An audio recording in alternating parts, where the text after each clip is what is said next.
கோடை காலத்தை பொறுத்த வரைக்கும் ஏப்ரலிலிருந்து ஜூன் வரையிலான காலகட்டத்திற்கு நமக்கு நேற்று இந்திய வானிலை துறையால் வெப்ப காலத்திற்கான வானிலை அறிக்கை வெளியிடப்பட்டிருக்கு.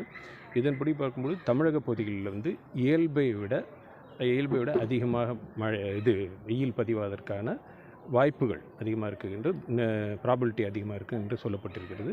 இது கோடை காலத்திற்கான ஒரு அதற்கு தகுந்தவாறு தக்க நடவடிக்கைகள் எடுத்துக்கொள்ள வேண்டும் என்று எந்த அளவுக்கு வெயிலோட அதாவது நம்ம பார்த்தீங்கன்னா கோடை வெப்பத்தை பொறுத்த வரைக்கும் எப்படின்னா அது கடற்கரை ஓர பகுதியாக இருக்குதா உள்பகுதியாக இருக்க மலைப்பகுதியாக இருக்குது, 3 வகையாக இது பண்ணுறோம். இந்த ஹீட் வேவ்னு எடுத்துக்கிட்டிங்கன்னா மலைப்பகுதிகளுக்கு 30 டிகிரி சென்டிகிரேட் குறைந்தபட்சம் இருக்கணும்.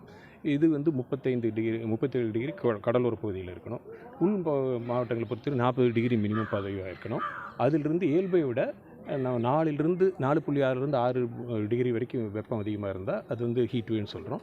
அதுக்கு மேலே அதிகமாக இருந்தால் சிவியர் ஹீட் வேவ்னு சொல்கிறோம். இதை தவிர்த்து 45 டிகிரி இயல்பை விட அதிகமாக இருந்தாலும் ஹீட் வேவ்னு சொல்கிறோம். இப்போ கடற்கரையோர பகுதிகளை பொறுத்த வரைக்கும் கடல் காற்றும் தரைக்காற்றும் வீசக்கூடிய பொறுத்த வரைக்கும் அந்த வெப்பத்துடைய தன்மை மாறக்கூடிய சூழ்நிலை இருக்கும்.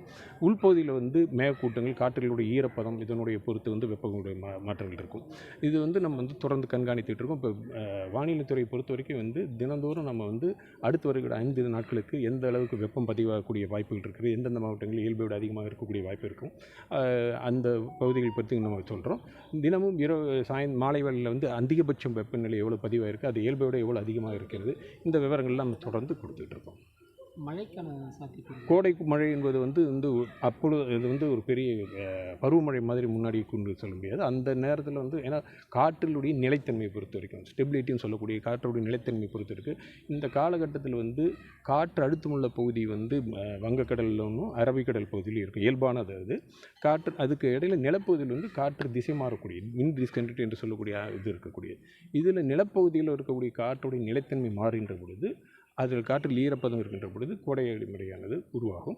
அது நவ்காஸ்ட்லேயே இல்லை 1-2 தினங்களுக்கு முன்பு நம்ம சொல்கிறோம். அதை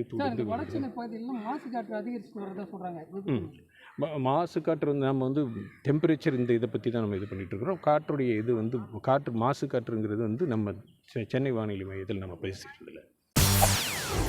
செய்திகளை உடனுக்குடன் தெரிந்து கொள்ள உடனே சப்ஸ்கிரைப் பண்ணுங்க.